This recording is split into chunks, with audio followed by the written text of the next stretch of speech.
Hello, in this video I'm going to go over a Stamina Necromancer build that I've created. This is a PvE DPS build, and I am calling it the Reaper of Rot. And as you can see on the screen there, I'm using two 5-piece sets, one of them from the Unhallowed Grave dungeon called Aegis Caller, and I'm also using the in-class Infinite Archive set Corpse Burster. So this is a pure class Necromancer Stamina DPS for PvE. And I'm also using a full monster set of Nierien'eth and the Shattered Paths Signet Mythic Ring. So let me just go ahead and pull up the Vestige Mirror add-on here, and we'll look at the different armor styles that I've got on here. Kind of a mixture of Nobility and Decay, which is the Necromancer style from Infinite Archive, as well as Knights of the Scythe gauntlets. I should say just Knights of the Scythe. If you want to pause the video and see all the different colors and different pieces that are there. The Torment's cut, that is from the Veterancy from PvP. I've been doing a little bit of PvP and gotten a few style pages from there. So if you like the way these daggers look, that is where I got those. So the Knights of the Scythe, I believe we got from Westweald. So if you're interested in those, that's, I believe, where we got those. So that is how I've got the character set up. I have Mortal Flesh White, Viridian Venom, and Putrid Flesh Teal, as well as Champion Red, and some of the pieces have Chivalric Silver. Again, you can just take a screenshot of this if you're wanting to try and mimic the look that I've got here. So let's go ahead and pull up the build here in the Battle Scrolls add-on. I'm going to get rid of that social HUD real quick. All right, so we're going to go into, we're going to use this one here. So we've got, as you can see, I am a Dark Elf Necromancer with the Thief Mundus Stone, and I have Nothing Wasted and Cycle Unending for the class masteries, and then I am using Candied Jester coins as the food. That gives me max stamina with Magicka recovery. I highly recommend you do that. It's a little bit of a tough rotation if you don't have good mag recovery on here, because there are quite a few Magicka skills on the front bar that you need to keep up, and so it can be a little bit of a chore to do that if you don't have proper mag recovery. So for the gear pieces, you can see on the front bar I have always active 4 pieces of Aegis Caller. When you swap to the back bar, that's when the 5th piece becomes active. And then we've got 4 pieces active on the back bar for Corpse Burster, and then it is active full blown on the front bar. 2 pieces of Nierien'eth and the Shattered Paths Mythic. I have 6 medium, 1 light. All 7 armor pieces are divines with stamina glyphs. All of the jewelry is bloodthirsty with increased physical damage. I have 2 front bar daggers that are both charged. One has a flame enchant, one has a poison enchant, and then I have a back bar greatsword that is infused with a berserker weapon enchant. So for the blue CP tree, I have Biting Aura, Backstabber, Master at Arms, and Exploiter. If you take this build into content, you're probably going to want to swap Backstabber out for Fighting Finesse, and then you want to make sure that you are proccing Exploiter in your group fairly regularly. If not, then you may want to swap it out for something like either Deadly Aim or Thaumaturge, or possibly even the Aggression CP that gives you just 150 weapon and spell damage. But then we've got Boundless Vitality, Fortified, Rejuvenation, and Celerity in the red tree. And as always, I don't really change my green tree. This is what I put on virtually every build: Gifted Rider, War Mount, Master Gatherer, and Steed's Blessing.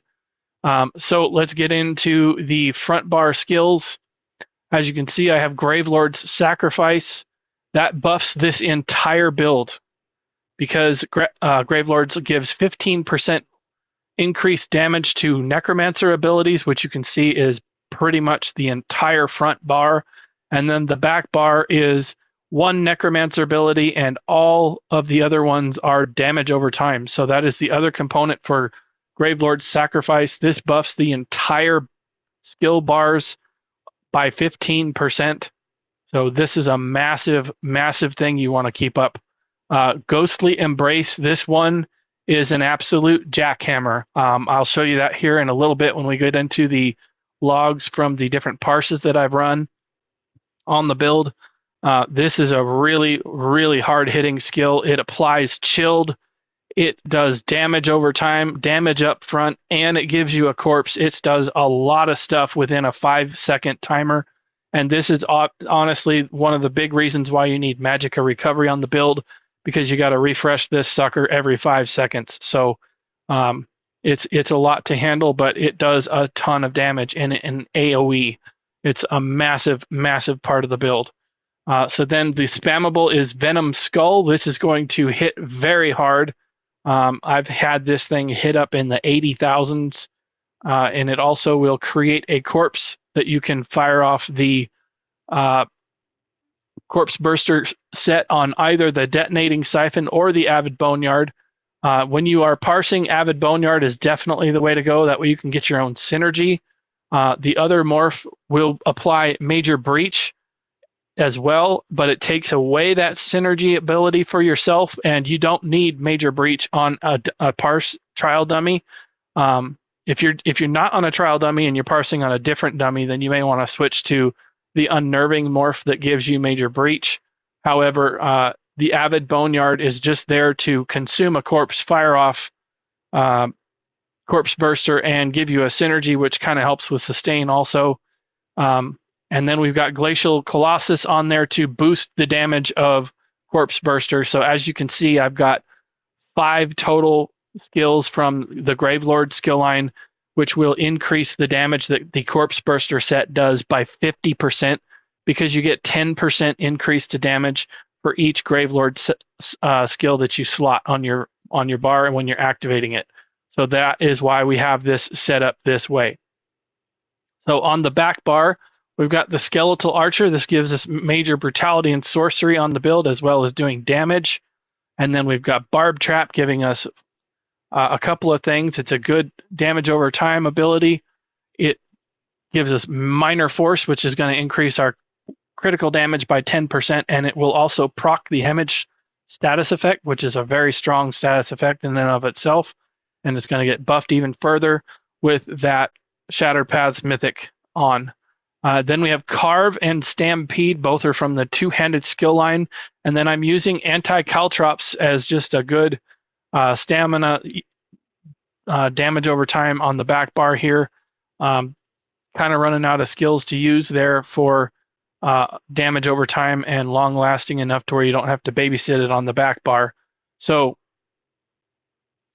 those are the skills that we are using. So now we're going to get into the actual gear pieces. On the front bar, 1 dagger of Corpse Burster charged with a Flame Glyph, and then we have an Aegis Caller charged with a Poison Glyph dagger. And the reason why I set this up this way is so that when you bar swap to the back bar, the two-handed sword here is activating the back bar set, and then this is your 5th piece for the Corpse Burster for the front bar. So you're basically trading this for the 2-hand on the back bar, and you only can activate Aegis Caller every 12 seconds, so you don't need to have this active at all times. You want to have Corpse Burster on your front bar so that whenever you have a corpse to consume, you can fire that off and consume it and have the explosions happen. Next up, we've got Nierien'eth Medium Divine's Stamina Helmet or Mask. Corpse Burster Jack Medium Divines with a Stamina Glyph.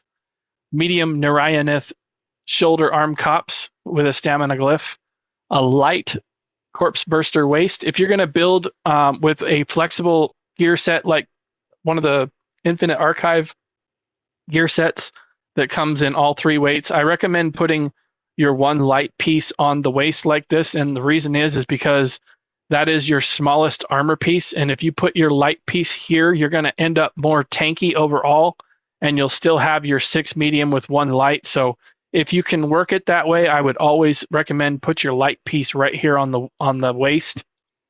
The other option is a little bit more armor with the bracers or the gloves, but highly recommend you try and push it on the waist if you can. Then we've got medium corpse burster bracers in divines with a stamina glyph, medium corpse burster guards divines with a stamina glyph, and then I've got Aegis Caller boots divines with a stamina glyph, Aegis Caller necklace bloodthirsty with a weapon damage glyph, Aegis Caller bloodthirsty ring with a weapon damage glyph, and then Shattered Paths Signet bloodthirsty with a weapon damage glyph. So that's the different gear pieces. We've covered the champion points, the skills, and all of that. So now we can go into the parses. I've done several parses here.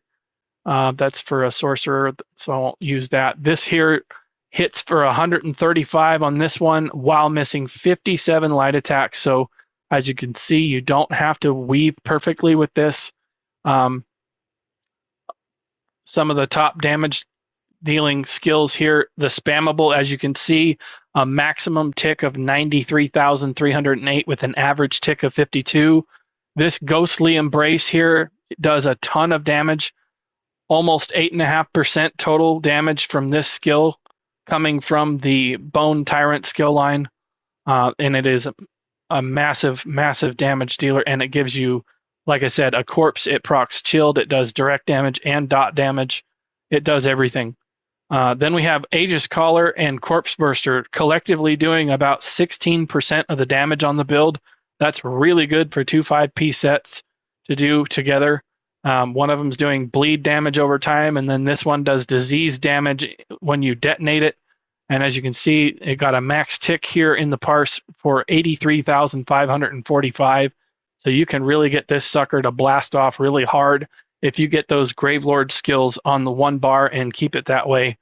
Next up is paired right with this is Detonating Siphon. This kind of goes hand in hand with the Corpse Burster.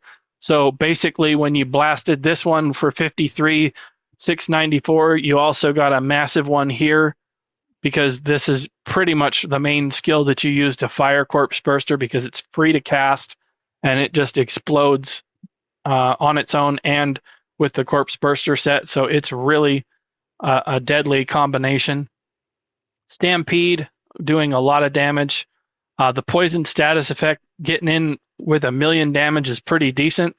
Then we've got Avid Boneyard, and as you can see, it breaks it down really nicely. Nierien'eth didn't do too much on this one, 2.5%, but we can check out the other parses here. This one was 129, doing quite a bit of damage right here, 9% for Corpse Burster and 7.5%, so still in that 16% range.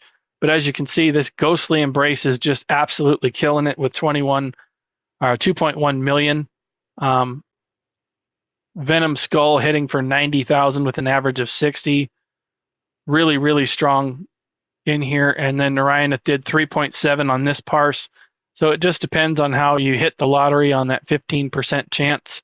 129 on here for this parse. Again, Ghostly Embrace is right up there at the top. 8.4% for Corpse Burster. Aegis Caller is 8.1, so 16.5% collectively for both of the 5P sets. And then Nierien'eth did almost 4% there, so just about 800,000 damage with a maximum tick of 58,000 there.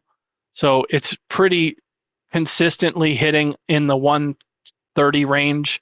But I'm going to show you the build in action so you can see how to parse with this, how it works. It can be a little bit hectic to keep certain things going, but I'm going to talk you through it while I do that. So basically what I like to do is I like to pre-buff getting that Gravelord's skill up, pop my potion, go to my back bar, get my archer out, light attack and slam the stampede in there and get that going. And then I like to get all my back bar stuff going so that I can just come over here to the front bar and then focus on it for a little bit. And then what you want to do, as I've said in previous videos, is you want to try and watch the numbers on the fancy action bar and try to time when the numbers change. And that's when you want to try and fire your skill off.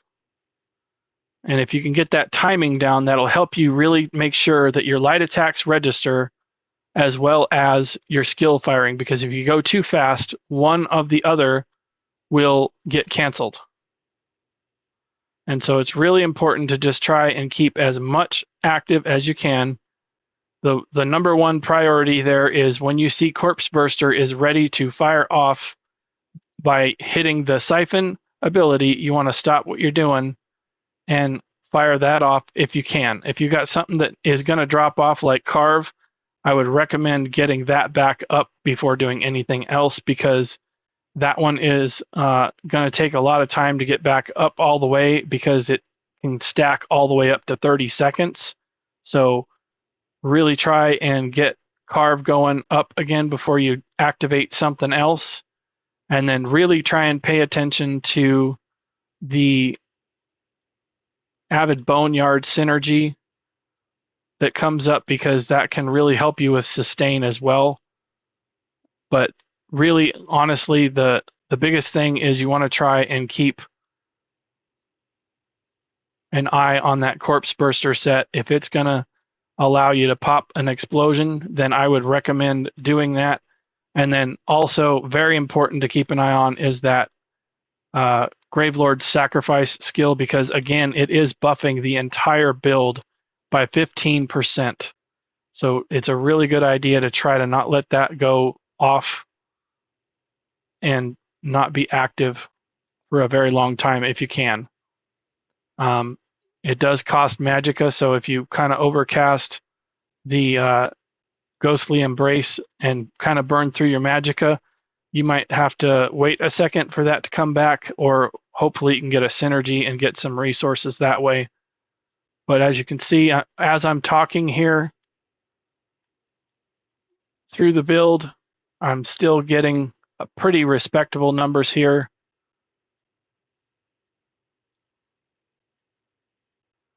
$126.8 through that parse while talking. So we'll take a look at that to see how I did there with a 126 while talking. Missed 77 light attacks, and I still got up and over 125,000 with no trials gear. This is just, as I said before, it's a dungeon set from Unhallowed Grave and the Infinite Archive set Corpse Burster with the Shattered Paths mythic. Something that you could try to trade in that might do more damage would be the Kalnar's Nightmare monster set, but you do have to be really proficient with your light attacking for that one. So do keep that in mind if you're going to try that. But as you can see, this build is very effective for pretty much any content, not just a parse build. It's fun to parse with because of all the explosions and AoE and stuff you can get going on here with Nierien'eth and Aegis Caller and the Corpse Burster set. But you can still take this into combat, into dungeons, trials. This will perform great. The numbers on here are awesome. Let me just get that leveled up there. And as you can see, we got 51% critical chance, 7,300 weapon damage, almost 5,000 penetration, which is really nice. And then if you fire off Corpse Burster, you're going to apply Minor Breach for everybody in the group. And then you could even remorph the Boneyard skill here to get Major Breach as well. So you could be also providing Major and Minor Breach in an AoE for your group if you do that switch there. So it is going to be a really awesome, fun build for content. Give it a try. If you thought this video was interesting or helpful, please consider liking the video and subscribing to my YouTube channel. I have a very large catalog for the Elder Scrolls Online. I'm approaching 400 videos on the channel. They're all organized by created playlists. So go to my YouTube channel if that's something that might interest you, and check out my created playlists. If you go to either the playlist tab, or if you just go down on the main page, you'll be able to locate the created playlists there, and you'll be able to click into there and see all of the videos I have organized by content that way. Thank you again for watching, and I will see you in another video. Bye.